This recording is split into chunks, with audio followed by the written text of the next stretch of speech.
Bapak Ibu sekalian, Assalamualaikum warahmatullahi wabarakatuh. Alhamdulillah Waalaikumsalam warahmatullahi wabarakatuh. ni'matihi tatimmus sholihat.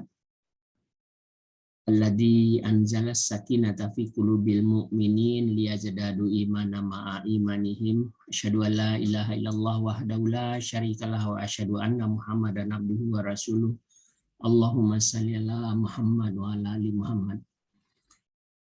Puji dan syukur kita panjatkan kepada Allah Subhanahu wa taala. Pada pagi hari ini Allah masih memberi kita kesempatan, Allah masih memberi kita kesehatan sehingga pada pagi hari ini kita dapat berkumpul bersama-sama. Nah, masih dalam mengisi koper-koper kita, mudah-mudahan kita bisa bawa semua yang koper yang sudah kita isi nanti ke alam akhirat sana. Ya Allah, bimbinglah kami agar memiliki kemampuan mendirikan sholat dengan khusyuk dan berakhlak mulia selama hidup kami, agar kami sukses dan husnul khatimah hingga kami masuk surga tanpa hisab dengan ampunan dan rahmat dan ridha-Mu.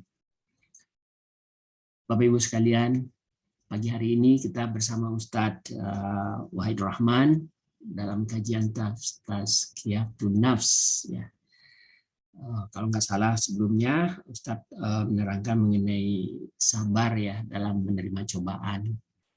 Baik, untuk pagi hari ini kita persilakan kepada Ustadz dan sama-sama kita buka acara kita dengan sama-sama baca basmalah. Bismillahirrahmanirrahim. Kepada Ustadz kami persilakan.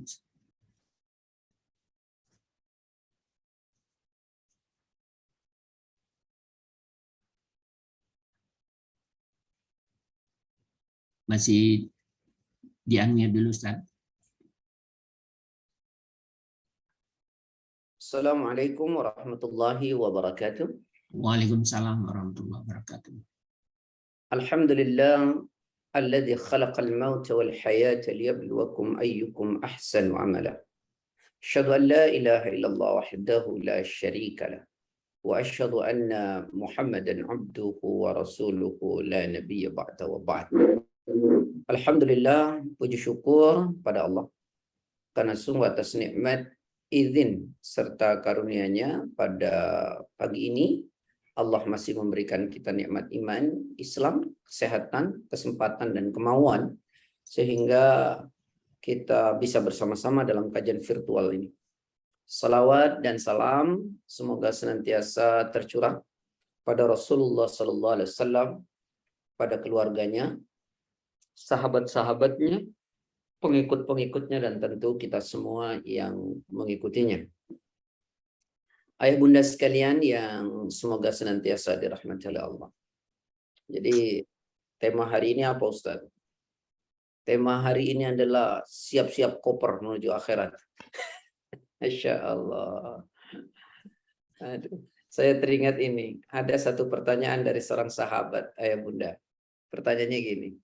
Sahabat tanya kepada Rasulullah, ya Rasulullah, ayyul mu'minina afdal? Ini pertanyaan pertama. Ya Rasulullah, orang beriman yang paling utama itu seperti apa? Rasulullah jawab apa? Ahsanuhum khuluqa. Orang mukmin yang paling utama itu adalah orang mukmin yang paling baik moralnya, akhlaknya. Ya. Kemudian sahabat tanya lagi, "Tsumma ayyul mu'minin aqyas?" Ya Rasulullah, kemudian siapakah orang yang dianggap paling pintar? Paling pintar, paling cerdas, paling beruntung. Nah, ternyata jawaban Rasulullah, kata Rasulullah, aktsaruhum lil mauti dzikran. Ahsanuhum lil mauti dzikran. Adalah mereka yang paling baik, yang paling baik mempersiapkan koper oleh-oleh setelah kematiannya. Nah, itu orang paling pintar kata Rasulullah. Orang yang paling cerdas. Orang yang paling beruntung. Kalau kata Bunda Mumun tadi, apalagi Ustaz? Sudah ada di senja hari katanya. Maka kemarin saya share tuh ke Pak Mezwar, kajian hari Senin kemarin, Senin pagi, Alam kubur. mengisi di usia senja.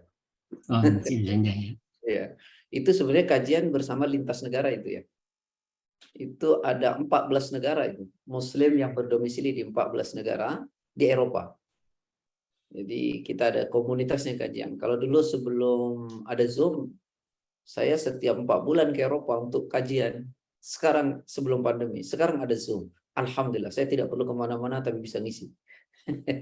Udah gitu bisa share bareng-bareng. Ya. Jadi ternyata orang yang paling cerdas tuh orang yang kopernya paling bagus. Tapi isinya juga bagus gitu. Karena begini, ada sebuah syair indah Bunda.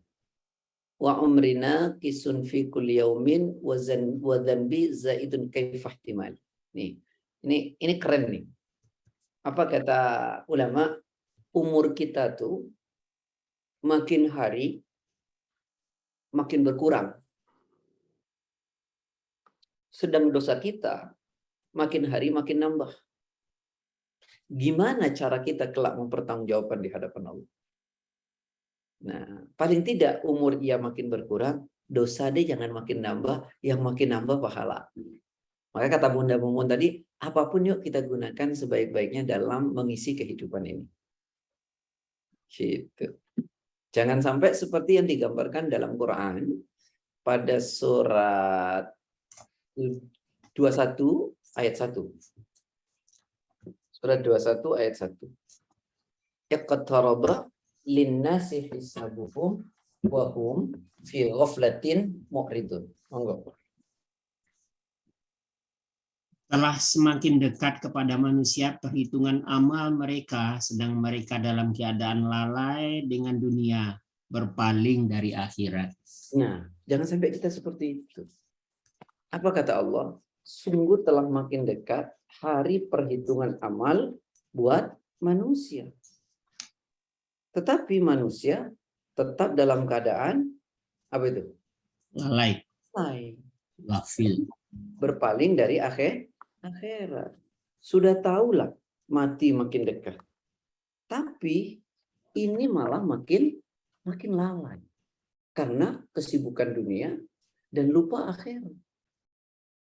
Saya ulangi ya. Sungguh telah makin dekat hari menghisap amal. Mati itu makin dekat. Usia sudah ada di senja hari. Tapi tetap dalam keadaan lalai karena kesibukan dunianya dan berpaling dari akhirat. Masuk kayak gitu. Oke. Ingat, Rasulullah pernah menyampaikan gini nih, ayah bunda. Hadis ini dari Abu Hurairah, ayah bunda. A'zarullah ila imri'in akhara ajalahu hatta balagha sittina sanatan. Kata Abu Hurairah gini, Rasulullah SAW bersabda, Allah tidak akan menerima alasan dari seseorang yang telah dia tangguhkan umurnya sampai 60 tahun. Jadi, coba bayangkan, kita sudah dikasih waktu panjang 60 tahun. Kita hidup di negeri Islam, seperti Indonesia ini kan negeri Islam. Di mana kita mau melaksanakan Islam itu dengan mudah, gampang gitu ya. Mengkaji Islam mudah, gampang. Tapi nanti ketika di hadapan Allah, kita lalu bilang, saya nggak beramal, saya nggak belajar. Alasan-alasan itu tidak lagi diterima oleh Allah. Kenapa? Sudah dikasih hidup di negeri yang Islam. Yang kedua, sudah juga diberi waktu yang panjang. Yang dimaksud waktu panjang adalah kesempatan untuk beramal itu, Masya Allah, panjang sekali, 60 tahun. Lalu kemudian, alasan apa yang mau kita sampaikan kepada Allah kelak? Maka kita nggak pernah punya alasan nanti di hadapan Allah. Karena memang kita sudah diberi umur yang sangat panjang oleh Allah. Maka tidak bisa lagi berkelit. Tidak lagi bisa berkelit. Nah, kalau begitu, yuk siapin kopernya. Jangan 1, 2, 3, 4, 5, 6, 7, 8 gitu ya. Dan isi yang padat. Karena perjalanan panjang di akhirat itu. Dan makin panjang perjalanan itu, mesti persiapan kita makin lebih banyak. Wong kita cuma mau jalan-jalan aja ya Bunda ya, sibuk persiapannya luar biasa. Ini perjalanan yang sesungguhnya akhirat, dan itu panjang sekali. Lalu kita nggak persiapan, kan aneh ya. Wong kita mau jalan-jalan keluar kota aja persiapannya berhari-hari. Ini perjalanan yang sangat panjang di akhirat. Loh, kita kok nggak mau bawa persiapan? Padahal kata Rasul gimana? Rasulullah itu pernah menyampaikan soal kubur aja misalnya. Kata Rasulullah, innal qabra awwalu manzilin min manazilil akhirah. Kuburan, alam barzakh, itu hanya persinggahan pertama di akhirat. Dari banyaknya persinggahan-persinggahan nanti di akhirat. Jadi kubur itu cuma rest area pertama sampai ke surga dan neraka itu. Jadi baru fase awal di akhirat, baru rest area pertama. Makanya Nabi mengatakan, innal qabra awwalu manzilin min manazilil akhirah. Kubur itu adalah persinggahan pertama dari banyaknya persinggahan di akhirat. Fa inna jaminhu fama ba'dahu aisar. Kalau berhasil, sukses di rest area pertama yaitu alam kubur, maka rest area selanjutnya jauh lebih ringan. Pertaruhannya ada di persinggahan pertama. Wa illam yanju, kata Rasulullah, kalau tidak sukses di persinggahan pertama alam barzakh, alam kubur, fama ba'dahu asad. Setelahnya jauh lebih menyeramkan dan mengerikan. Saya ulangi ya. Kalau tidak sukses di persinggahan pertama kubur, maka setelahnya jauh lebih mengerikan. Sampai sahabat mengatakan begini, wasami'tu Rasulullah sallallahu alaihi wasallam yaqul, dan saya mendengar Rasul bersabda, ma ra'aitu mandaran qattu illa al-qabru afda'u minhu. Aku tidak pernah menyaksikan satu pemandangan yang lebih menyeramkan dan mengerikan, kata Rasulullah, melebihi pemandangan alam kubur. Makanya kenapa ya banyak orang tuh nyesal ketika dikubur. Ketika dikubur dia berteriak, minta dihidupkan kembali.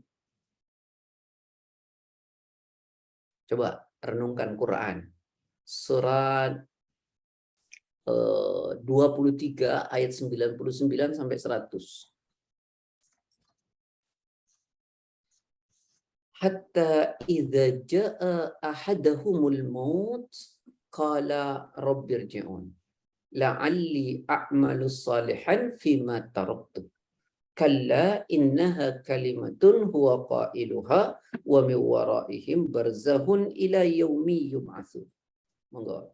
Demikianlah keadaan orang kafir itu hingga apabila datang kematian kepada seseorang dari mereka, dia berkata, ya Tuhanku, kembalikanlah aku ke dunia agar aku dapat berbuat kebajikan yang telah aku tinggalkan. Sekali-kali tidak. Sungguh itu adalah dalih yang diucapkannya saja, dan di hadapan mereka ada barzah sampai pada hari mereka dibangkitkan. Ini bentuk penyesalan orang ketika sudah ada di kubur. Apa kata Allah? Sampai ketika kematian datang kepada salah seorang di antara mereka yang ingkar kepada Allah. Apa teriakan? Yang pertama apa dibilang? Ya Allah, kembalikan lagi aku ke dunia. Janjinya apa? Kalau kau kembalikan aku ke dunia, saya akan beramal soleh. Yang dulu pada kesempatan pertama saya tinggalkan. Tapi Allah apa bilang? Sekali-kali tidak. Sekali-kali tidak. Kata Allah. Itu hanya teriakan mereka. Mereka dikelilingi oleh barzakh. Sampai kapan? Sampai nanti datang hari kebangkitan. Nah, kita nggak pengen kan nyesel seperti itu ya? Yuk penuhin yuk kopernya yuk. Penuhin kopernya. Dengan amal saleh. Ada lagi coba ya. Lihat ayah bunda ya. Penyesalan yang begitu sangat mendalam. Ketika orang matinya tuh oleh-olehnya nggak disiapin. Ya, buka Quran surat 63 ayat 9 sampai 11. Ayat 10. Ayat 10 sampai 11. A'udzubillahi minasyaitonirrajim. Wa anfiqu mimma razaqnakum min qabli an ya'tiya ahadakumul maut fayaqula rabbi laula akhartani ila ajalin qarib fa asaddaqa wa akum minas salihin wa la yu'akhirallahu nafsan idza jaa ajaluha wallahu khabirum bima ta'malun. Monggo. Dan infakkanlah sebagian dari apa yang telah kami berikan kepadamu sebelum kematian datang kepada salah seorang di antara kamu. Lalu dia berkata menyesali, ya Tuhanku, sekiranya engkau berkenan menunda kematianku sedikit waktu lagi, maka aku akan bersedekah dan aku akan termasuk orang-orang yang soleh. Dan Allah tidak akan menunda kematian seseorang apabila waktu kematiannya telah datang. Dan Allah Maha teliti terhadap apa yang kamu kerjakan. Coba renungkan baik-baik ya. Allah nyuruh kita apa tuh? Ayo dong infakkan sebagian rizki yang telah kami anugerahkan kepada kalian. Sebelum kematian datang. Ketika kematian datang, dia teriak. Ya Allah, boleh nggak, kalau bahasa saya nih, boleh nggak tunda kematianku sebentar lagi katanya. Kalau kau tunda, saya akan beramal soleh. Yang dulu saya telah tinggalkan. Tapi Allah bilang apa? Sekali-kali tidak. Itu hanya teriakan mereka. Apa kata Allah? Sekali-kali tidak. Allah mengatakan apa? Dan Allah tidak akan menunda kematian seseorang apabila waktunya telah tiba. Allah Maha teliti dengan apa yang kalian lakukan. Coba kita renungkan. Mau menyesal seperti itu? Kan tidak. Nah, makanya mumpung kita masih dikasih hidup oleh Allah, ya, yuk penuhin koper-koper kita. Penuhin betul. Ngikutin dunia itu nggak ada habisnya. Ngikutin dunia nggak ada habisnya. Mana pernah kelar kita ngikutin dunia? Maka saya nggak ngerti. Orang sudah umur 60, 70, masih asik aja dengan dunia. Sampai lupa tuh kalau akan mati. Lupa akhir. Dia pikir dunia itu di bawah. Ya kalau tujuannya untuk dunia dikasih kok sama Allah. Dikasih. Tapi di akhir kayak mana? Nah, saya mengajak merenung Quran surat 11 ayat 15 dan 16. Surat 11 ayat 15 dan 16. Man kana yuridul hayatad dunya wa zinataha nuwaffi ilaihim a'malahum fiha wa hum fiha la yubkhasun. Ulaika alladhina laysa lahum fil akhirati illa an-nar wa habita ma sana'u fiha wa batilum ma kanu ya'malun. Monggo. Kecuali orang-orang yang sabar dan Salah ya. Surat Hud ya, mohon maaf. Ya, Surat Hud ayat 15 sampai 16. 15. Barang siapa menghendaki kehidupan dunia dan perhiasannya, pasti kami berikan balasan penuh atas pekerjaan mereka di dunia dengan sempurna, dan mereka di dunia tidak akan dirugikan. Itulah orang-orang yang tidak memperoleh sesuatu di akhirat kecuali neraka, dan sia-sialah di sana apa yang telah mereka usahakan di dunia, dan terhapuslah apa yang telah mereka kerjakan. Coba, dunia dituruti, nggak ada habisnya itu. Allah bilang, man kana yuridul hayatad dunya, siapa orang yang hanya menginginkan kehidupan dunia, wa zinataha, dan seluruh perhiasan dunia, nuwaffi ilaihim a'malahum fiha, maka kami berikan kepada mereka sesuai dengan apa yang mereka usahakan di dunia. Allah kasih. Wa hum fiha la yubkhasun, dan mereka di dunia sama sekali tidak akan dirugikan oleh Allah. Jadi kalau orang cuma cari dunia dikasih kok sama Allah. Allah nggak rugiin, Allah kasih semuanya. Tapi lihat, kalau cuma sekedar dunia, ulaika alladziina laisa lahum fil akhirati illa an-nar, dan mereka itulah di akhirat yang tidak dapat apa-apa kecuali api neraka. Karena di dunia cuma yang dikejar dunia aja, lupa akhirat. Mereka dikasih oleh Allah, tapi di akhirat mereka nggak dapat apa-apa kecuali neraka. Lalu dunianya gimana? Wa habitu ma sana'u fiha wa batilum ma kanu ya'malun. Maka lenyaplah apa yang telah mereka usahakan di dunia yang ditumpuk itu. Ya. Dan sia-sialah apa yang telah mereka lakukan di dunia. Karena itu nggak ngisi koper. Kopernya bukan dibawa ke akhirat, tuh kopernya cuma dibawa ke bank. Kalau sudah dibawa ke bank, kita mati. Punya siapa memang? Punya ahli waris. Bukan punya kita. Harapan terbaik buat kita ini apa sih? Ya, ayah bunda ya. Harapan terbaik buat kita ini apa? Cuman amal. Bukan deposito, bukan rumah, bukan kendaraan. Amal. Yang jadi harapan kita kelak. Quran, surat 18 ayat 46. A'udzu billahi minasyaitonir rajim. Al-malu wal banuna zinatul hayatid dunya wal baqiyatus salihatu khairun 'inda rabbika thawaba wa khairun amala. Monggo.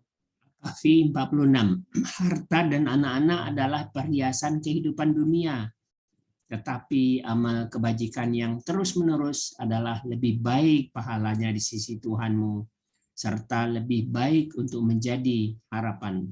Nah, harapan kita bukan mobil, harapan kita bukan deposit, harapan kita bukan kendaraan, bukan rumah, bukan. Apa kata Allah tadi? Al-malu wal banun, harta, anak-anak, zinatul hayatid dunya, hanya perhiasan dunia. Kalau cuma perhiasan dunia berarti seumur kita aja kan ya? Umur masih ada aja kita nggak bisa menikmati indahnya dunia kok. Sedangkan amal soleh kata Allah yang terus menerus itu loh sebaik-baik pahala dan sebaik-baik harapan kita kelak di akhirat. Jadi di akhirat itu kita tidak bisa mengandalkan siapapun. Yang kita andalkan oleh-oleh yang kita bawa itu. Itu yang akan menjadi harapan kita. Dan teman paling setia itu yang akan menemani kita nanti sampai ke akhirat apa? Teman paling setia. Amal soleh. Bukan yang lain.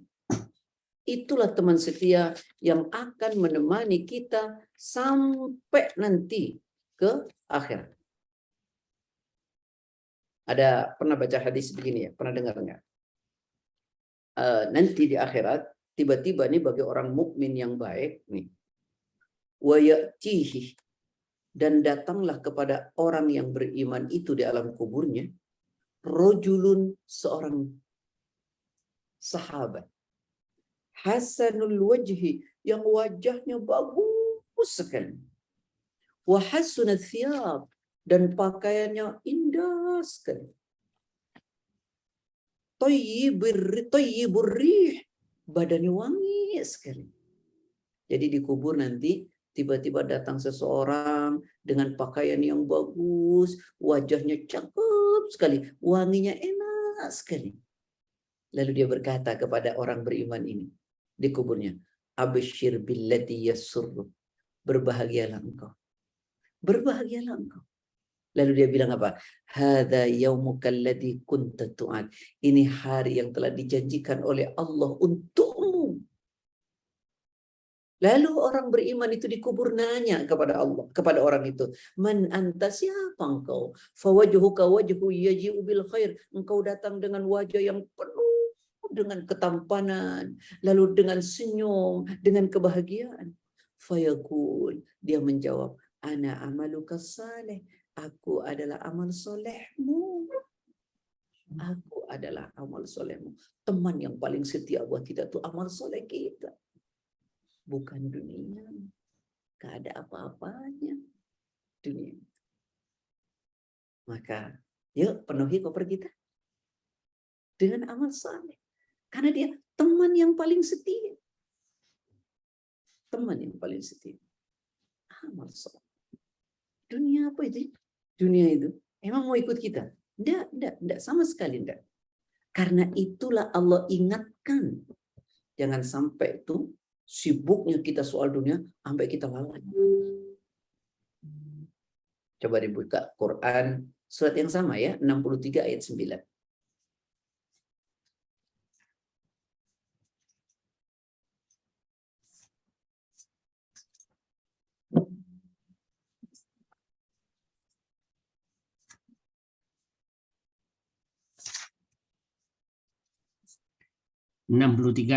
Wahai orang-orang yang beriman, janganlah harta bendamu dan anak-anakmu melalaikan kamu dari mengingat Allah.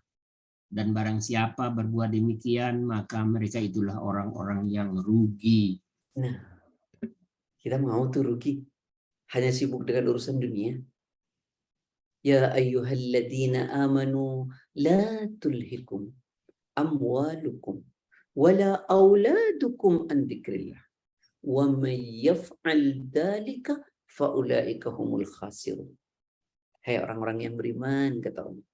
Jangan sampai ya harta-harta kalian, anak-anak kalian, kata Allah, menjadikan kalian lalai dari mengingat Allah. Saking sibuknya kita dengan urusan dunia. Sampai kita lupa sama Allah. Siapa berbuat demikian, kata Allah, wa may yaf'al dzalika faulaika humul khasirun. Siapa melakukan demikian, sibuk dengan urusan dunia saja, maka dia termasuk orang yang merugi. Kita kan kalau bicara pengen untung, tapi perbuatan kita perbuatan yang mendatangkan kerugian. Karena kita terlalu asik dengan urusan dunia. Ya, ayah bunda ya, apalagi seusia ayah bunda ini, jam segini ini kan enaknya tidur ya bunda ya. Masya Allah, mau duduk mendengarkan Quran, mendengarkan sunnah. Ini sampai ada yang dari Bali ya, Bapak Dewa Putu Alam, Masya Allah. Tiang Bali tak? Masya Allah. Bali, lama di Lombok. Oh, Masya Allah. Gunakan kesempatan. Karena waktu itu sempit sekali. Waktu itu sempit. Nanti kalau kita sudah dipanggil oleh Allah, yang semua kita banggakan anak, harta, ternyata nggak ada apa-apanya itu. Nggak ada apa-apanya. Coba renungkan Quran. Surah 26, Asy-Syu'ara, ayat 87, 88, 89, 90. Allah berfirman begini.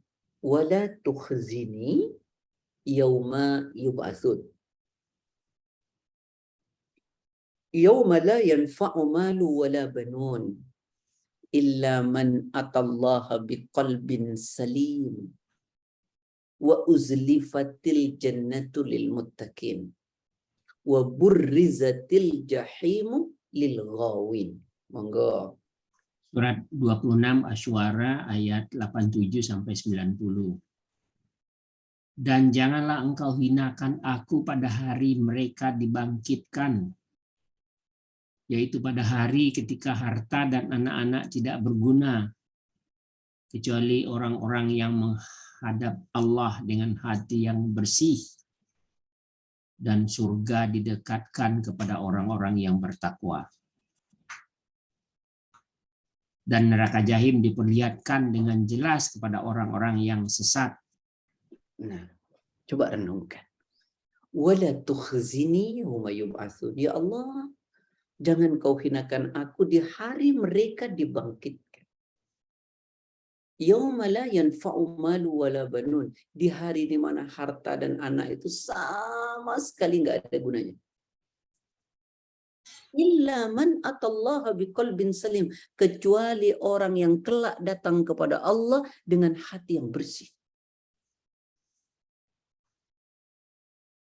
Jadi harta nggak guna. Itu ketinggalan nanti di dunia. Nggak kita bawa. Ya, nah kita bawa.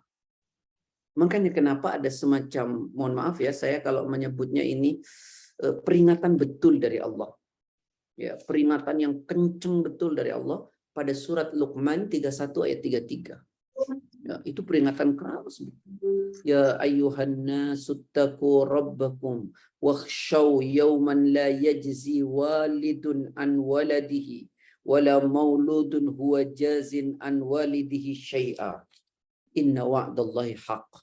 Fala taghurrannakumul hayatud dunya wala yaghurrannakum billahil ghurur. Monggo.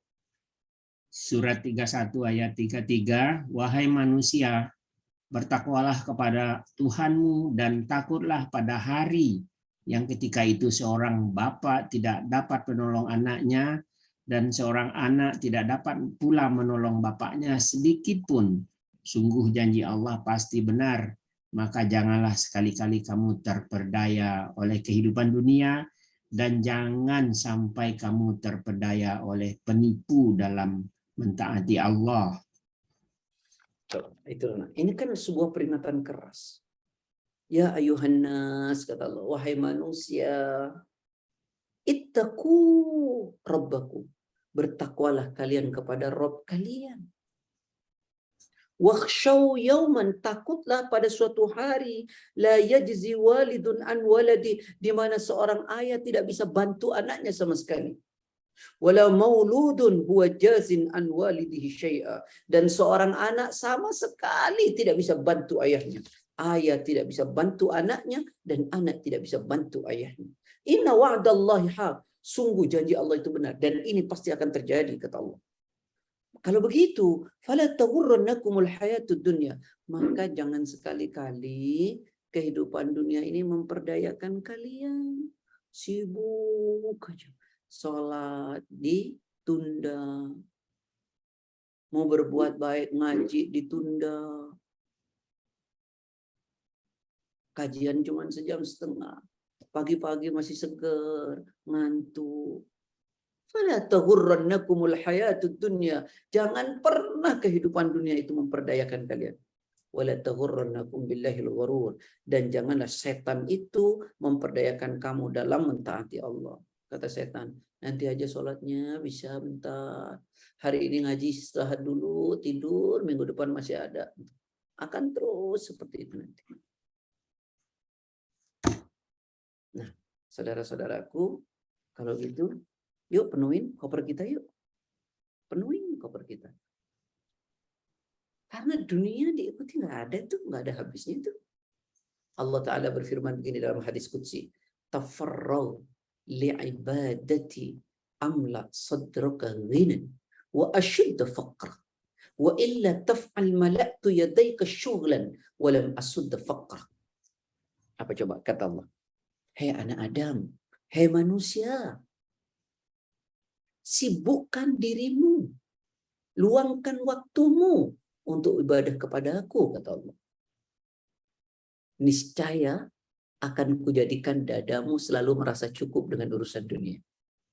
Dan Aku tutupi kamu dari kekurangan.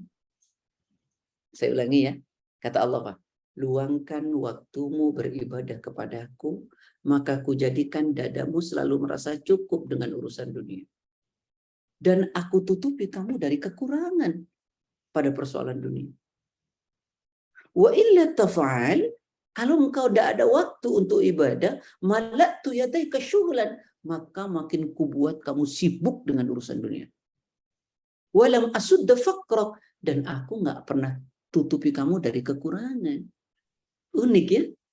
Ternyata kalau orang sibuk beribadah, Allah buat tuh dada kita cukup pada persoalan dunia. Dan Allah nggak bikin kita kurang. Tapi kalau kita lupa beribadah, makin dibuat sibuk dengan urusan dunia. Dan anehnya, makin sibuk dengan urusan dunia kita, makin nggak pernah cukup dengan dunia. Itu. Karena cukup atau tidak itu kan bukan soal yang kita terima ya. Yang membuat cukup kita itu apa? Rasa kan. Nah, rasa ini dibuat oleh Allah cukup terus kalau kita sibuk beribadah. Kalau kita nggak sibuk beribadah, rasanya itu dibuat kurang terus. Makanya orang sekarang tuh aneh-aneh. Saya tuh nggak ngerti ya. Mohon maaf, saya tidak menyinggung siapapun. Sudah sepuh, seneng banget jalan-jalan ke luar negeri terus dipamerin. Saya kadang-kadang mikir, apa ya manfaatnya ya? Ini loh. Saya aja nih ya. Ini saya ngerasa masih muda ya. Ngerasa. Usia saya sekarang 49. Diajak kawan saya. Set, ikut saya yuk katanya. Kemana? Saya kebetulan orang kaya sekali. Saya punya tim bola Ustaz di Spanyol. Divisi 3. Ikut ya Ustaz yuk jalan-jalan ke sana. Saya mikir, ya Allah Rob, nggak salah ngajak orang ini. Dalam batin saya. Saya paling nggak ke sana harus seminggu, harus nggak ngajar urusan akhirat gitu ya. Hanya untuk senang itu. Terus saya mati dapat apa? Ini loh. Jadi pertimbangan orang mukmin itu jauh ke depan. Bukan cuma soal apa yang ada di depan mata, bahagia, senang. Nanti pada perjalanan panjang itu, sengsara atau tidak kita? Bahagia atau tidak? Jadi orang mukmin itu sangat visioner ternyata. Sangat visioner. Karena pikirannya itu jauh sekali ke depan. Kenapa? Karena kita takut. Ya, takut sekali. Nanti pada saat, mohon maaf ya, kematian itu muncul. Dan ketika kita kemudian ada di alam pertanggungjawaban. Ya, gini. Pernah satu ketika Hatim Al-Aqsam ya rahimahullah, beliau berkata begini, barang siapa melewati kubur, dia tidak berpikir tentang dirinya dan saudaranya yang dikubur itu, maka dia telah mengkhianati dirinya dan saudaranya di kubur itu. Yang pertama, saya ingin sampaikan begini. Oh, berarti kita ini seorang muslim harus banyak ingat mati. Karena orang yang banyak ingat mati itu orang yang akan bersemangat melakukan kebaikan dan orang yang bersemangat mengisi seluruh waktu ini untuk kemanfaatan.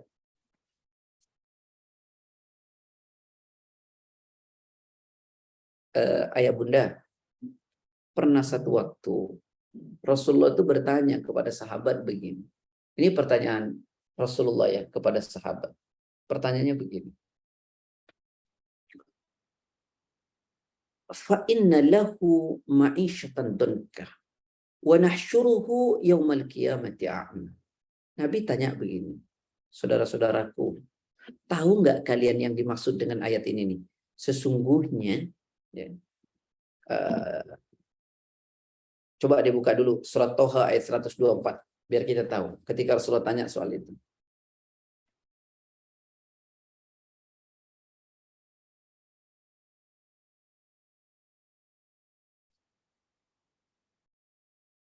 Surat berapa Ustaz? Surat 20 ayat 124. 20.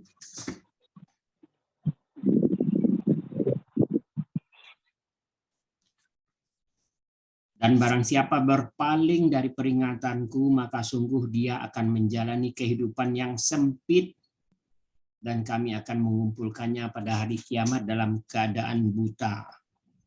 Coba bayangkan itu. Jadi Nabi tanyanya begini Nabi. Apa kata Nabi? Tahukah ya tentang ayat ini? Jadi kata Nabi, fa inna lahu ma'isyatan dunkah. Maka bagi mereka adalah kehidupan yang sempit. Wa nasyuruhu yaumal qiyamati a'ma. Dan mereka akan dikumpulkan oleh Allah di hari kiamat dalam keadaan buta. Nah, setelah itu Nabi tanya, wahai saudara-saudaraku, ngerti nggak kalian yang dimaksud ayat ini? Mereka akan mendapatkan kehidupan yang sempit. Ternyata jawaban Nabi apa ya? Coba renungan nih. Qala. Nabi bersabda, Atadruna mal ma'isyatud dunku. Tahu nggak kalian yang dimaksud kehidupan yang sempit? Kita kan selama ini menganggapnya itu dunia ya. Ternyata bukan.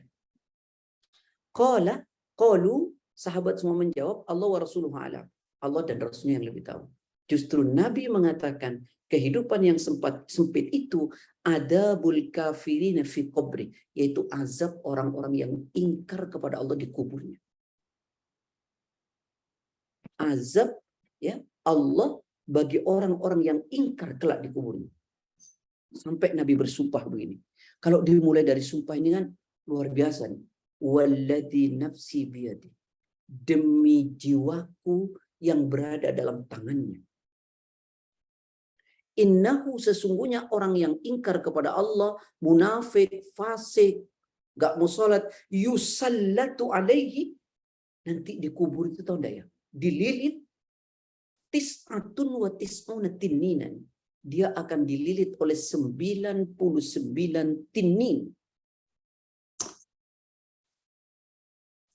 Jadi orang-orang yang ingkar kepada Allah, hidupnya sempit di kubur, lalu dia dililit oleh 99 tinin. Lalu Nabi tanya, atadruna ma tinin?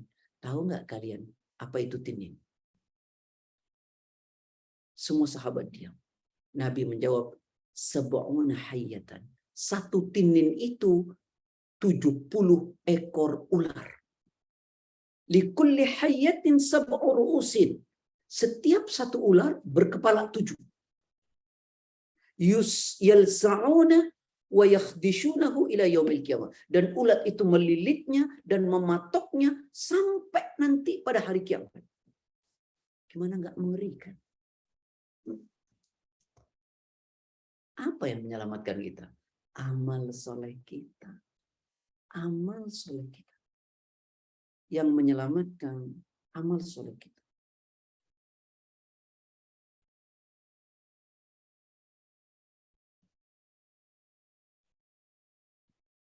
Jadi dikubur diapain? Dililit, dipatok oleh 99 tinin. Satu tinin itu 70 ular. Masing-masing ular berkepala 7. Ayo. Bagaimana ini? Mengerikan betul. Mengerikan betul. Makanya coba kita renungkan sedikit nih. Nabi itu pernah begini ya. Ini hadis sahih. Dakhala Rasulullah SAW. Satu waktu Rasulullah itu masuk ke masjid. Li sholatin, untuk menunaikan sholat. Faro'a nasan yaktaksirun. Nah, ketika Rasulullah mau masuk ke masjid itu, Rasulullah kemudian melihat sekelompok orang yang terbawa terbahak-bahak. Tertawa terbahak-bahak. Ama innakum law aktsartum dzikra hadimil laddat la syagalakum amma ara. Nah, ketika Nabi mau masuk ke masjid, lihat orang terbahak-bahak ketawa begitu, lalu Nabi bilang, seandainya kalian banyak mengingat kematian, maka niscaya saya tidak akan melihat kalian seperti sekarang ini. Ketawa terbahak-bahak. Maka kata Nabi, wahai saudara-saudaraku, fa'aksiru dzikra hadimil laddat al-maut. Kalau begitu, saudara-saudaraku, ayo dong banyak ingat mati. Sehingga nggak jadiin kalian ini kayak sekarang. Banyak ingat mati. Lalu kemudian Nabi mengatakan, fa innahu lam ya'ti 'alal qabri. Karena tidaklah datang satu hari pun pada kubur. Illa takallama fi, kecuali kubur itu akan berkata di dalam. Nanti kubur itu akan berkata kepada kita. Apa katanya? Ana baitul ghurbah. Aku ini adalah rumah kesunyian. Sunyi, tidak ada apa-apa di kubur ini. Wa ana baitul wahdah, dan aku ini rumah kesendirian. Enggak ada teman. Wa ana baitut turab, dan aku ini rumah tanah. Wa ana baitul dud, aku ini rumah belatung. Jadi kata Rasulullah, ketika Rasulullah melihat, ya, ketika Rasulullah mau masuk ke masjid melihat orang ketawanya sudah luar biasa lah, terbahak-bahak. Nabi bilang, andaikan kalian banyak mengingat mati, kalian tidak akan sibuk dengan seperti ini. Maka kata Nabi, ingat kematiannya, ingat perbanyak. Karena sesungguhnya kalian tidak datang nanti ke kubur, kecuali kubur itu menyambut dengan berkata, ana baitul ghurbah, aku rumah kesunyian. Wa ana baitul wahdah, aku rumah kesendirian. Wa ana baitul turab, aku ini rumah tanah. Wa ana baitul dud, aku ini rumah belatung. Makanya ya Bunda, ada ponakannya Umar bin Abdul Aziz datang menemui Umar bin Abdul Aziz. Umar bin Abdul Aziz ini sampai pucat. Kenapa? Karena sholatnya luar biasa, ibadahnya luar biasa. Ponakannya itu bingung melihat. Lalu Umar bin Abdul Aziz mengatakan, kenapa kau heran melihat aku seperti ini? Nanti engkau akan lebih heran ketika sudah masuk ke dalam kubur. Di mana di kubur itu ketika mata kemudian keluar. Kemudian belatung-belatung keluar dari diri kita. Itu yang kalian herankan. Begitu kata sahabat Umar bin Abdul Aziz. Nanti ayah bunda, fa'idha dufinal abdul mu'min, ketika orang mukmin itu sudah dikubur, qala lahu al-qabr. Jadi ketika orang mukmin itu dibungkus kain kafan lalu dimasukkan ke dalam kubur, kubur itu berkata begini, marhaban ahlan, selamat datang, selamat berbahagia. Itu kubur menyambut orang beriman. Lalu kubur itu berkata, amma in kunta la ahabba man yamsi ala dhahri ilayya. Engkau adalah orang yang paling kucintai di antara orang-orang yang berjalan di permukaanku. Kata kubur, engkau adalah orang-orang yang aku cintai di antara orang-orang yang berjalan di permukaanku. Fa'id ulituka wasirta ilayya fasatara sana'i bika. Ketika engkau dikubur, nanti kau lihat apa yang akan aku perbuat untukmu. Apa yang diperbuat memang oleh kubur itu? Qala, lalu kubur mengatakan, fayattasi'u lahu madda basari. Lalu kubur itu meluas, diluaskan seluas mata memandang. Wa yuftahu lahu babun ilal jannah. Lalu dibukakan pintu yang tembus ke surga. Jadi kalau orang mukmin dikubur, disambut oleh kubur, marhaban ahlan, selamat datang, selamat berbahagia. Lihatlah nanti apa yang akan kuperbuat untukmu, katanya. Lalu kubur itu tiba-tiba meluas. Yang luasnya itu sejauh mata memandang. Ada orang di dunia ya, yang kamarnya itu lebarnya seluas mata memandang. Enggak ada. Kalau mau luas kamar di kubur nanti. Enggak cukup luas. Wa yuftahu lahu baban ilal jannah. Lalu dibuka pintu, yang pintu itu tembus ke surga, lalu kemudian aroma wangi keluar, lalu kemudian udaranya sejuk sekali. Nah sekarang, kalau pendosa gimana? Rasul mengatakan, wa idza dufinal abdu, ketika seorang hamba dimasukkan ke kubur, al-fajir itu pendosa, awil kafir, atau orang yang kafir,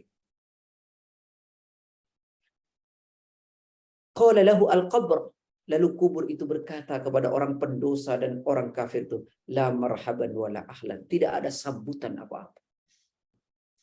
Kubur tidak menyambut. Lalu dia berkata, ama in kunta la abghada man yamshi ala dhahri ilayya. Engkau adalah orang yang paling aku benci yang berjalan di atas permukaanku. Begitu dikatakan oleh kubur, engkau adalah orang yang paling aku benci yang berjalan di atas permukaanku. Maka kalau demikian, fa'id ulitukal yawma wasirta ilayya fasatara sunai. bika. Maka perhatikanlah nanti apa yang akan saya perbuat untukmu, kata kubur. Apa kemudian yang diperbuat oleh kubur?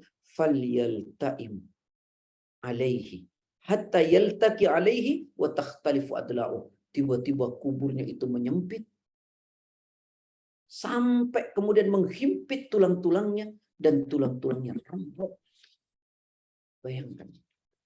Masa iya sih yang seperti ini, mohon maaf, tidak kita mau jadikan pelajaran. Kita masih mau berasik-asik di dunia. Kita nggak mau siap-siap tuh koper tuh. Nggak mau diisi. Ayo isi yang banyak. Isi yang banyak. Bahkan Rasul pernah menggambarkan gini. Nanti di kubur itu, tiba-tiba datang malaikat kepada orang yang ada di kubur itu, a'ma. Yang malaikatnya itu buta. Abekam, bisu.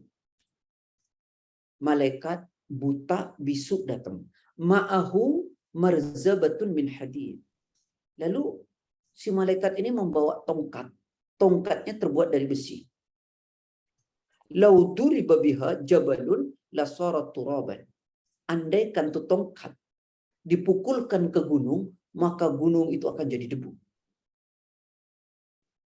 Lalu ternyata oleh malaikat di kubur itu, fayadribuhu biha darbatan yasma'uha ma min bainil masyriqi wal maghribi illa thaqalaini fayasiru turaban thumma tu'adu fihi ruh. Ternyata, Masya Allah, tongkat itu dipukulkan kepada para pendosa dan orang kafir dengan sekali pukulan, yang pukulan itu kemudian menjadikan orang itu berteriak sangat kencang, mayat itu, yang teriakannya itu didengar oleh seluruh makhluk dari ujung barat sampai ujung timur, kecuali oleh dua makhluk, yaitu jin dan manusia. Lalu kemudian menjadi debu, lalu kemudian disambungkan kembali, dihancurkan kembali. Dan terus itu terjadi sampai datangnya hari kiamat. Bayangkan, senang sesaat di dunia, sengsara abadi di akhirat. Jadi kalau begitu gimana ya? Yuk, penuhin koper kita. Kalau perlu tambah lagi koper lagi, tambah lagi koper lagi, tambah lagi koper lagi. Caranya, amal soleh, jadikan akhirat sebagai tujuan, dunia yang penting enggak lupa. Saya ulangi, penuhi koper-koper kita. Caranya, jadikan dunia sebagai tujuan, akhirat sebagai tujuan, dunia yang penting enggak lupa. Quran surat 28 ayat 77.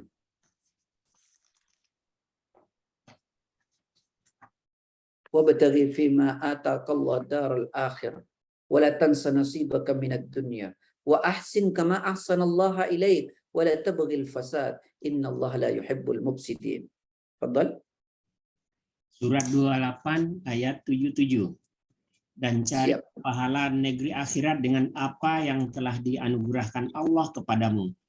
Tetapi janganlah kamu lupakan bagianmu di dunia dan berbuat baiklah kepada yang lain sebagaimana Allah telah berbuat baik kepadamu. Dan janganlah kamu berbuat kerusakan di bumi, sungguh Allah tidak menyukai orang-orang yang berbuat kerusakan. Apa kata Allah? Carilah oleh kalian kebahagiaan akhirat. Cari oleh kalian kebahagiaan akhirat dengan apa yang telah Allah anugerahkan kepada kalian di dunia. Dan jangan lupakan dunia. Dunia itu yang penting yang nggak lupa. Tujuan kita hidup ini akhirat, akhirat, akhirat. Dunia itu yang penting kita nggak lupa. Carilah oleh kalian kebahagiaan akhirat dan jangan lupakan bagianmu di dunia. Dunia itu yang penting kita nggak lupa, akhirat yang kita jadikan tujuan. Masya Allah, ya. Ini solusi. Nah, ini gara-gara apa tadi itu? Saya senang kata-katanya tadi. Penuhi tas kita, koper kita. Ya. Sudah jam 6:30. Baik, isi koper. Isi koper hari ini temanya. Terima kasih banyak, luar biasa. Baik Bapak Ibu sekalian, ada yang mau diklarifikasi, ditanyakan, dipersilakan. Raise hand atau langsung di unmute aja masing-masing dan bersuara biar kedengaran. Silakan Bapak Ibu. Assalamualaikum Pak Mas. Waalaikumsalam, silakan Bu Mumun. Ya. Iya, ini betul-betul menghayati kajian ini. Jadi saya jadi merenung ini masalahnya. Jadi biar lebih clear lagi gitu. Ini maaf Bapak Ibu semua. Assalamualaikum warahmatullahi wabarakatuh. Saya banyak tanya. Mudah-mudahan juga bermanfaat buat yang lainnya gitu. Amin. Yang akan saya tanyakan adalah apa beda antara alam kubur dan alam barzah? Sebab ada yang menyatakan pendapat alam kubur itu sebetulnya tidak ada, yang ada itu ada alam barzah. Sebab masalahnya katanya bagaimana siksa, saya ulangi maaf, apa beda alam kubur dengan alam barzah? Kemudian ada yang menyatakan alam kubur itu tidak ada penyiksaan. Yang penyiksaan itu adalah di alam barzah. Sebab alasannya pendapat itu menyatakan bagaimana orang kalau sekiranya tidak dikubur, seperti dibakar atau dia mati di mana gitu. Jadi yang ada itu alam barzah. Itu mau terangkan satu. Yang kedua yaitu mengenai surat Luqman yang ayat 33 itu. Bertakwalah kepada Tuhanmu dan takutlah pada suatu hari bapak tidak bisa bantu anaknya, anaknya tidak bisa bantu bapaknya. Bagaimana halnya kalau sekiranya nanti orang tuanya sudah masuk surga, sementara anaknya menuntut, karena tidak dididik atau bagaimana, sehingga bisa-bisa nanti orang tuanya itu tidak jadi masuk surga. Jadi ada tarik menarik nanti di akhirat itu. Jadi bagaimana hubungannya, penjelasannya yang 3133 ini dengan tarik menarik yang saya kemukakan. Juga ada orang, nanti kan ada 20 hari hisab di akhirat. Itu satu sama lain. Orang itu menuntut, saya pernah dizalimi walaupun amalannya sudah banyak, tapi ada seorang sehingga masuk surganya nggak jadi karena ada yang menuntut. Itu apakah itu bukan tarik menarik satu sama lain? Sementara di sini tidak ada bantu membantu atau saling inilah antara bapak dengan anak. Bagaimana dengan yang lainnya? Itu saja. Mudah-mudahan saya dapat mendapat penjelasan yang lebih luas dari Pak Ustadz. Juga mudahan pertanyaan saya ini bermanfaat juga buat saudara-saudaraku yang seiman di dalam Zoom ini. Wabillahi taufiq wal hidayah. Wassalamualaikum warahmatullahi wabarakatuh. Waalaikumsalam warahmatullahi wabarakatuh. Yang pertama, tidak ada siksa kubur. Kalau tidak ada siksa kubur, maka Nabi tak ajar doa di setiap tasyahud akhir. Bagaimana doanya? Allahumma inni a'udzubika min azabil qabr. Amin azaban nar. Ya Allah, aku berlindung kepadamu dari azab Kubur. Saya juga tahu banyak orang mengatakan tidak ada azab kubur. Saya kira belajarnya kurang panjang. Bisa jadi. Karena Nabi mengatakan, ya Allah, aku berlindung dari azab kubur. Bahkan itu disunnahkan kita baca setiap tasyahud akhir. Kalau tidak ada, kenapa Nabi suruh kita minta berlindung? Sebenarnya nggak ada. Gini lah, ya azab kubur sama barzah itu ya sama, Bunda. Oh sama, ya udah. Kita membayangkan kubur yang kita lihat itu bukan. Itu namanya. Gitu. Ya. Maka mau yang makan ikan hiu, mau yang dibakar, semua alamnya barzakh, tempatnya nah gitu ya.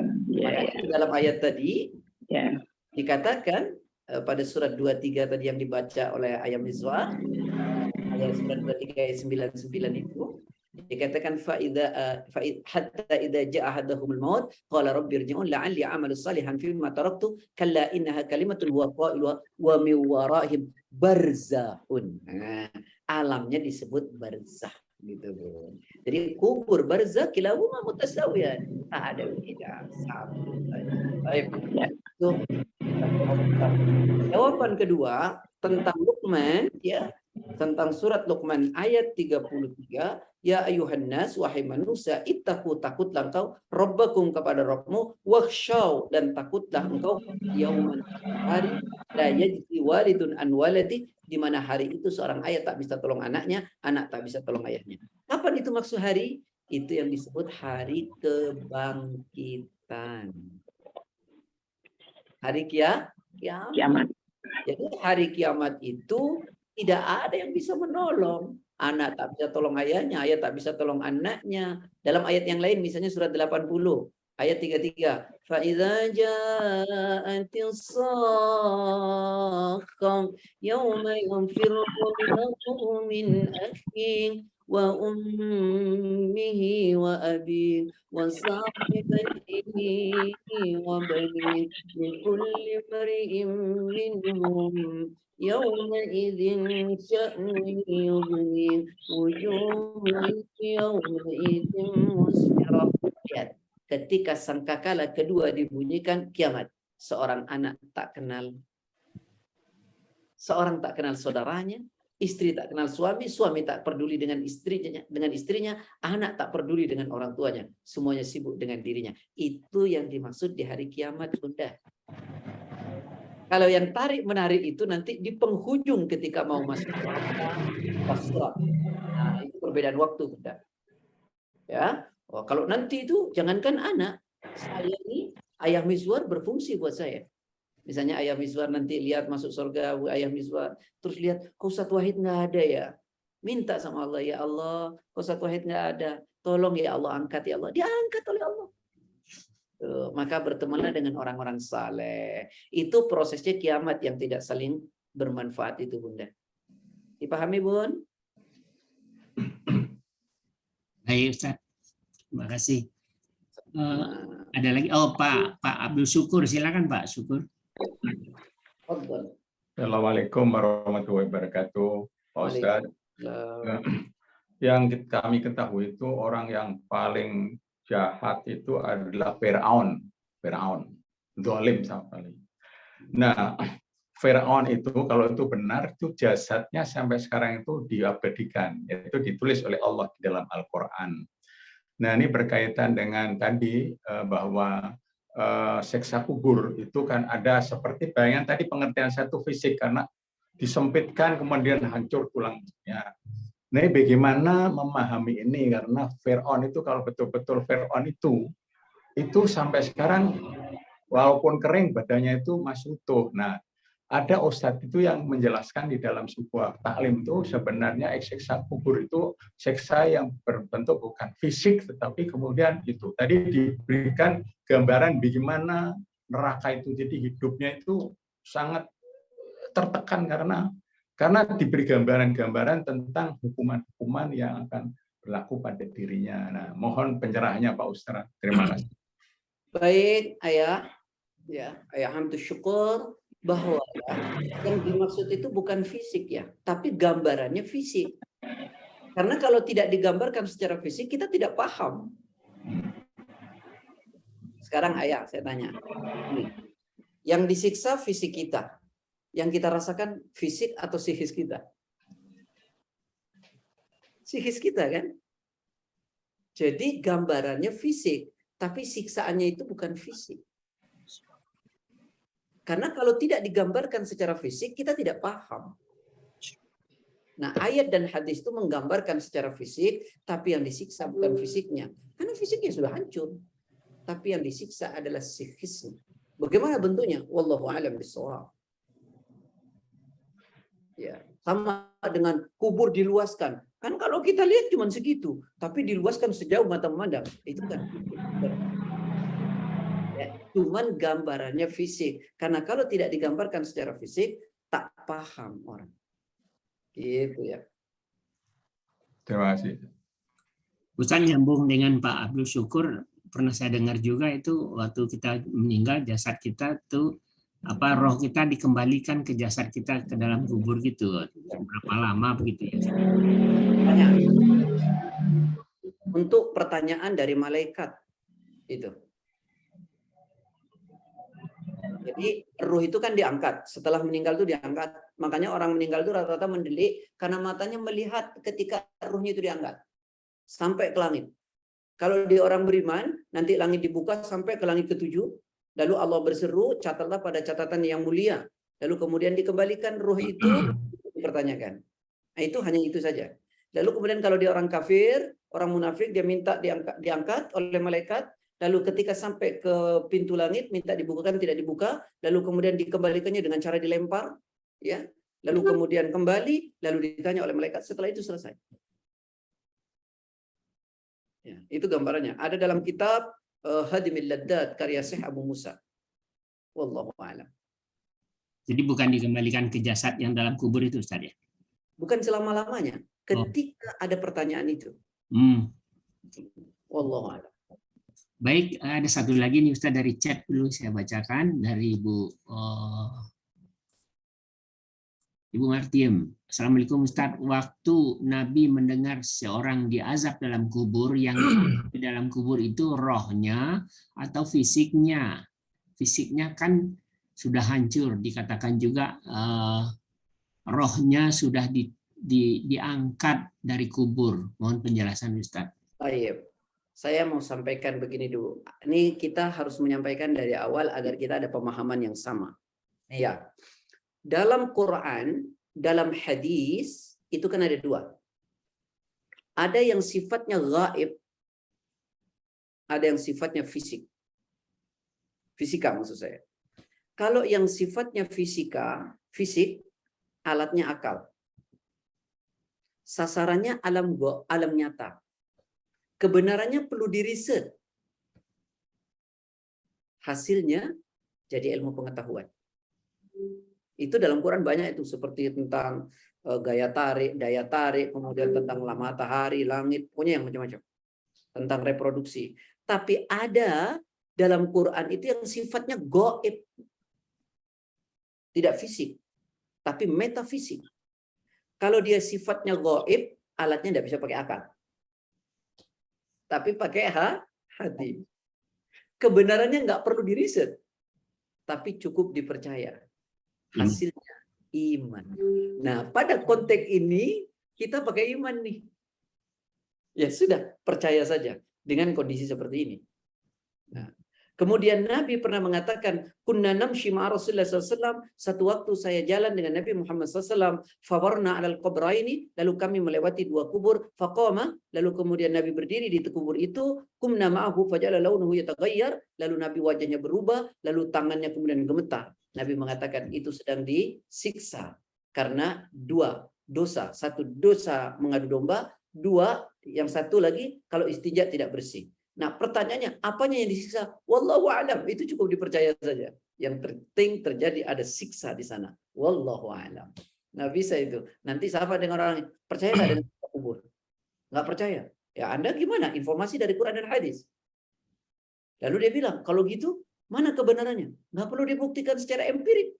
Nggak perlu ada penelitian. Kalau ada penelitian, mati dulu. Insya Allah nggak hidup lagi. Itu lagi tanya nih Pak Ustadz. Ya, ada Hakim ini Bu Erni ya, Bu Erni udah resen ya. Silakan Bu Erni, nanti habis ini Pak Hakim. Ya, Assalamualaikum warahmatullahi wabarakatuh, kawan-kawan semuanya dan Ustadz. Saya hanya ingin meyakinkan saja bahwa saat kita bisa menolong orang tua kita, teman-teman kita, sahabat-sahabat Muslim, itu hanya saat ini ya Ustadz ya, kita bisa kirim doa-doa untuk mereka-mereka semua. Kalau kita di dunia Bunda bisa menolong. Yang sudah meninggal maksudnya? Ya. Ya. Kenapa? Karena Nabi pernah mengajarkan. Lihat dalam khutbah Jumat Nabi ajarkan apa? Allahumma ghfir lil mu'minina wal mu'minat. Ya Allah, ampunilah doa mukmin laki-laki, perempuan, baik yang hidup maupun yang meninggal. Nabi ajarkan doa itu, kalau tidak sampai tidak mungkin. Apa yang dikerjain? Nah, berarti bermanfaat. Jadi kita di dunia justru bermanfaat. Nanti ketika di akhirat di penghujungnya bermanfaat. Yang tidak bermanfaat pada saat kiamat. Makanya di kiamat itu yang bermanfaat apa? Syafaat Nabi. Makanya kenapa kita pengen syafaat Nabi. Yang kedua, bacaan Quran. Karena Quran akan datang di hari kiamat menjadi penolong. Apalagi puasa. Puasa itu nanti akan datang di hari kiamat menolong. Puasa, ada pintu surga puasa. Makanya Nabi pernah mengatakan, asyamu wal Quranu yashfa'ani lil abdi yaumal qiyamah. Puasa, Quran nanti di hari kiamat akan datang sebagai penolong. Berkata nanti puasa itu, ya Rabbi, mana'tuhu, ya, at-ta'am wasyarab. Nanti puasa itu datang kepada Allah bersaksi, ya Allah, dulu aku larang orang ini makan, aku larang orang ini minum di siang harinya. Maka perkenankan aku untuk memberi syafaat kepadanya. Maka syafaatnya diperkenankan oleh Allah. Lalu kemudian yaqulul Quran, Quran nanti berkata, "Ai Rabbi, ya Allah Rabbku, mana'tu an-naum bil-lail." Aku telah larang orang ini tidur di malam harinya karena membaca aku. Fasyaffi'ni fi, maka perkenankan aku untuk memberi syafaat ya Allah. Fayusyaffa'ani, maka syafaatnya diperkenankan oleh Allah. Gitu, Allahu a'lam. Baik, Insya Allah, Ustaz. silakan. Cukup Bu Erni. Ya, Gimana? cukup sekali, sangat-sangat. Silakan Pak Agim. Ya, makasih Pak Ustadz. Ya. Menarik sekali ini kajian pagi ini. Barangkali saya cuma sekedar ingin mengingatkan diri kami kembali. Jati diri manusia kajian awal itu sebetulnya yang disebut dengan manusia itu adalah al-jasadi, an-nafsum, dan ar-ruh. Kalau ketiga unsur ini bergabung, maka dia akan hidup. Dan yang diminta pertanggungan jawab itu ternyata an-nafsun. Banyak dalam Al-Quran, saya mengingat di surat Al-Fajr terakhir yang dipanggil itu, ya ayuhan nafsul mutmainnah. Dan seterusnya, irji'i ila rabbiki radiyatan mardiyah fadkhuli fi ibadi wadkhuli jannati. Jadi begitu cutting off kita meninggal, jasad kita hancur kembali ke tanah. Karena memang unsurnya tanah ya Pak Ustadz. Ya. Kemudian ruh kita kembali kepada Allah. Yang diminta pertanggungjawaban itu adalah jiwa kita atau nafsun. Yang dalam kajian pernah Pak Ustadz ajarkan juga itu ada nafsul mutmainnah, ada nafsul lawamah, nafsul ghadab, dan seterusnya itu. Dan itulah yang diminta pertanggungjawaban oleh Allah. Jadi nampaknya ini memang begitu sudah masuk ke alam gaib, begitu di dalam kubur itu menurut hemat kami sudah alam gaib.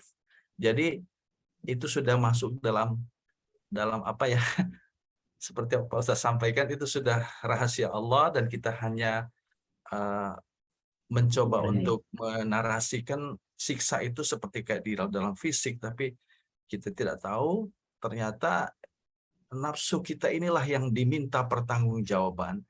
Kalau saya mengandaikan seperti jasad kita ini adalah seperti mobil itu, bodinya bagus, bisa jasadnya yang selalu dirawat, dibersihkan, tapi kemudian mesinnya ini adalah ruh, tapi supirnya ini yang mengendalikan, yang diminta pertanggungjawaban. Mobil ini nabrak atau dibawa kencang atau dibawa siksak sehingga membahayakan, maka yang diminta pertanggungjawab Allah adalah nafs ini. Kira-kira yang disiksa itu atau diminta pertanggungjawaban itu adalah nafs. Bagaimana itu tentang hal itu Pak Ustadz? Mohon klarifikasi. Terima kasih. Assalamualaikum warahmatullahi wabarakatuh. Kalau kita mau belajar ma'rifatun nafas itu tentang manusia. Manusia itu terdiri dari 3 unsur. Yang pertama al-aqlu, akal. Yang kedua al-jasad, fisik. Yang ketiga ruh. Ya. Ini manusia. Tanpa ini tidak disebut manusia namanya. Bahkan orang yang hidup saja kalau nggak ada akal nggak disebut manusia. Gitu.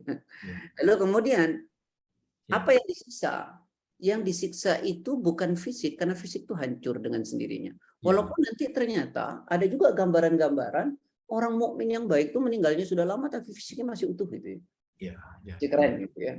Itu soal rahasia Allah.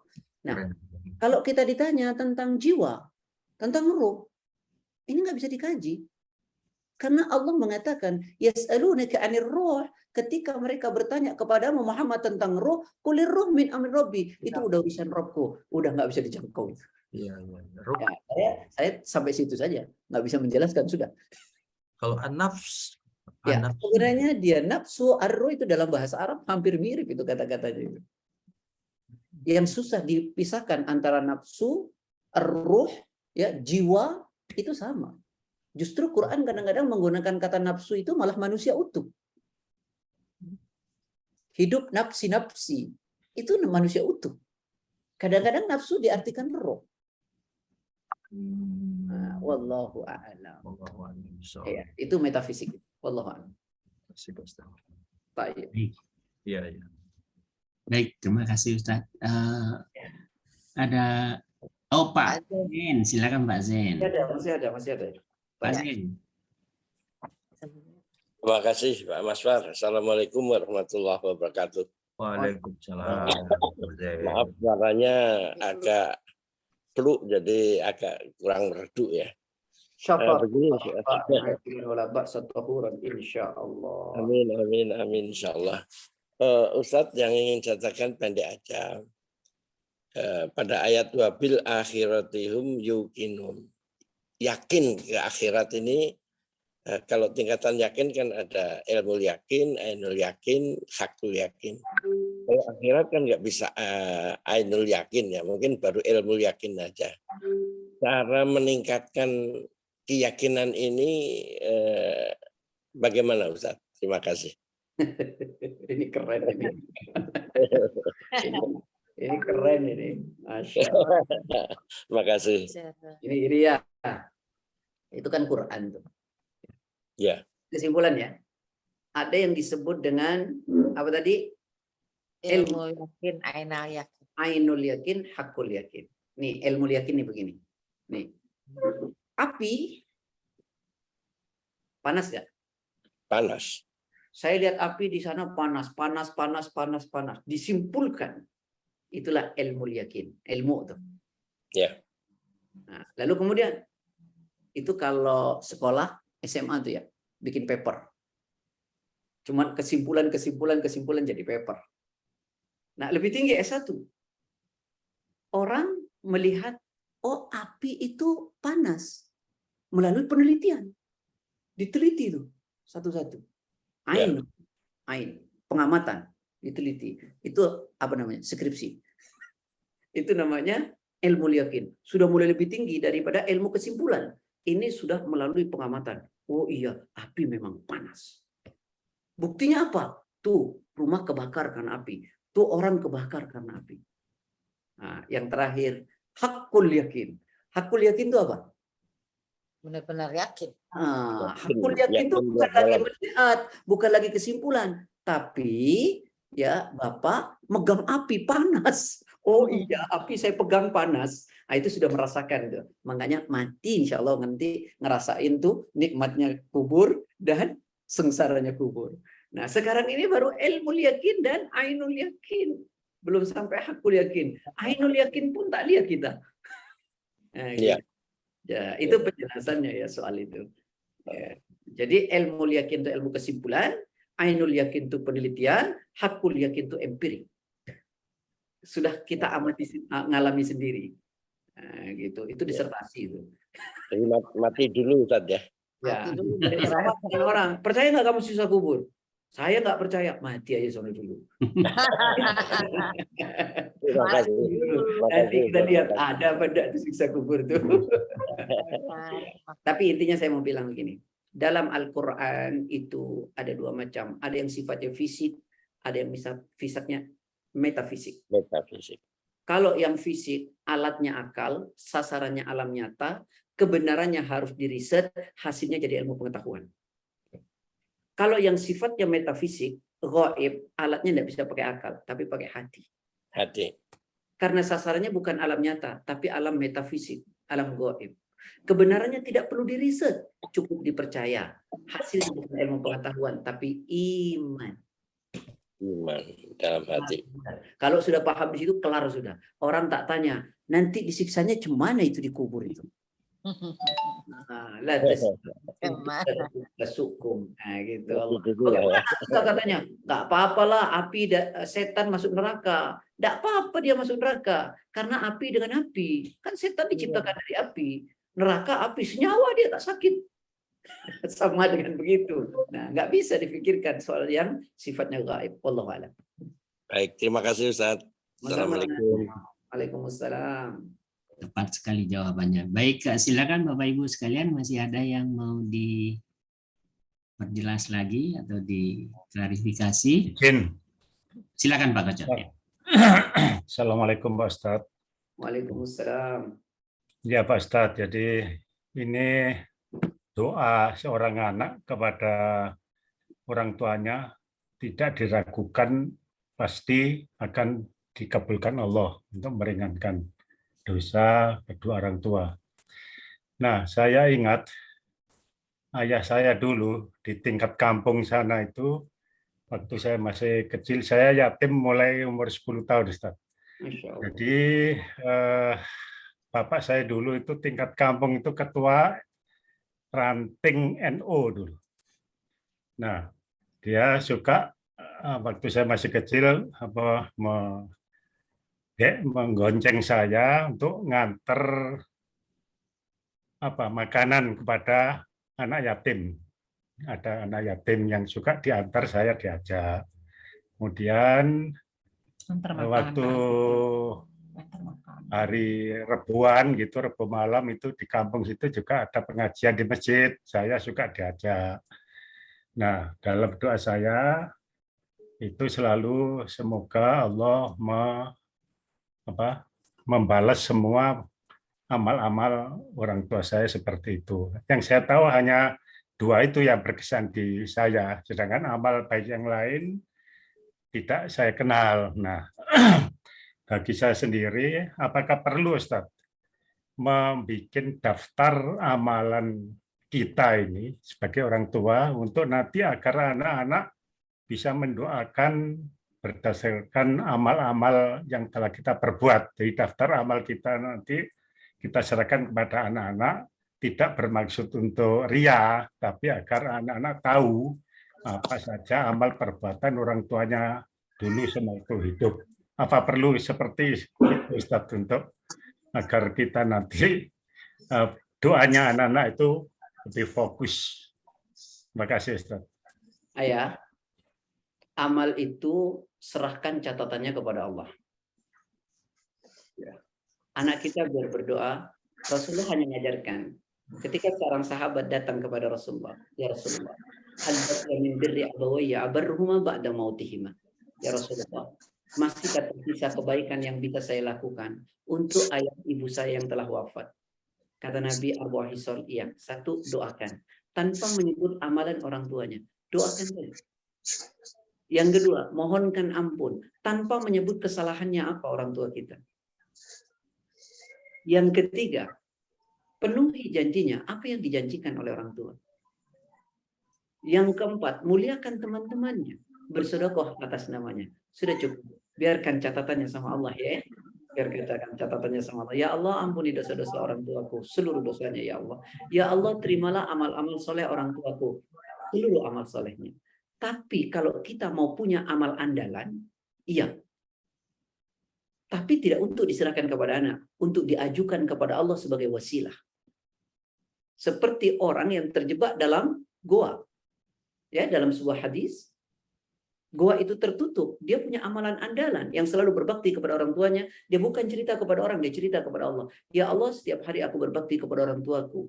Jika baktiku kepada orang tuaku kau terima, maka jadikanlah itu sebagai wasilah agar pintu ini terbuka. Maka terbuka sedikit. Nah, jadi iya, kita harus punya amalan andalan untuk kita banggakan di hadapan Allah, tapi tidak untuk diceritakan sebagai inventarisir kepada anak-anak. Biar diinventarisir sama Allah aja ya. Insya Allah. Tapi kalau ayah mengingat perbuatan ayah dulu kebaikannya, itu nggak ada masalah, baik. Ya, tapi jangan sampai kita menginventarisir. Biarkan Allah yang menginventarisir. Dan anak perlu diberi contoh saja tentang kebaikan-kebaikan yang kita lakukan, pasti akan termemori pada diri anak. Insya Allah. Wallahu a'lam. Baik, makasih Ustaz. Makasih Pak Mas. Baik, terima kasih. Masih ada Bapak Ibu yang mau dipertajam lagi? Saya mau tanya ini. Silakan Pak. Terakhir ya, karena saya siap-siap isi kuliah nih ya. Oh iya, terakhir ya Pak Putu. Ya, Assalamualaikum warahmatullahi wabarakatuh. Terima kasih. Satu hal mengenai aset ya. Aset yang kita miliki itu kan sudah kita mulai hibahkan kepada anak. Nah, ini kira-kira mana yang lebih utama, atau kita kepada anak atau kepada masyarakat, atau memang ada pembagian yang layak itu kita hibahkan kepada anak dan kepada masyarakat, berapa ke masyarakat, berapa ke anak gitu. Itu aja Pak. Masya Allah. Itu terserah ayah. Tapi saya bisa cerita. Abu Bakar saat hidup, duitnya semua dikasih untuk Islam. Rasulullah tanya, Abu Bakar, apa yang kau tinggalkan untuk anakmu dan istrimu? Abu Bakar jawab enteng benar. Cukup Allah dan Rasulnya. Tapi lihat, ketika Sa'ad bin Abi Waqqas menjelang akhir hayatnya, padahal tidak juga, kemudian lama, panjang umurnya. Pada selesai haji wada, beliau berkata kepada Rasulullah, ketika beliau sakit parah, Rasulullah jenguk. Ya Rasulullah, aku mau wasiatkan uangku 2/3 untuk Islam. Kata Rasulullah, tak boleh. Separuh, tak boleh. 1/3. Baru boleh. Lalu Rasulullah berkata apa? Kau tinggalkan ahli warismu dalam keadaan berharta jauh lebih baik daripada kau tinggalkan ahli warismu dalam keadaan meminta-minta. Ayah mau jadi siapa? Sa'ad bin Abi Waqqas, 1 dari 10 sahabat yang disaksikan dijamin surga.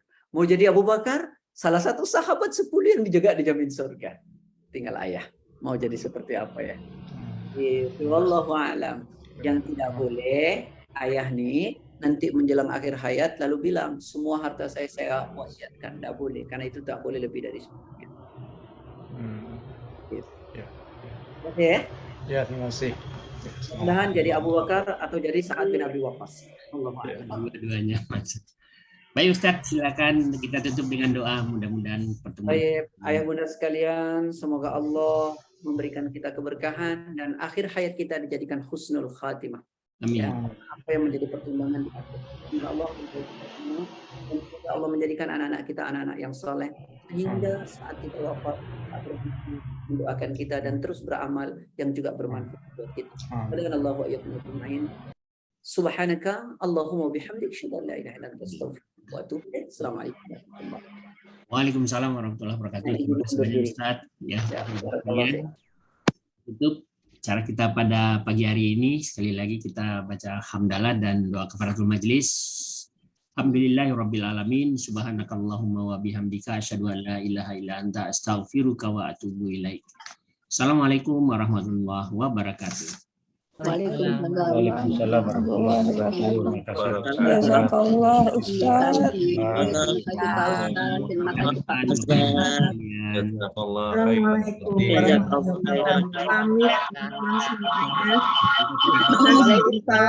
Terima kasih Pak Maswar. Assalamualaikum semuanya. Assalamualaikum.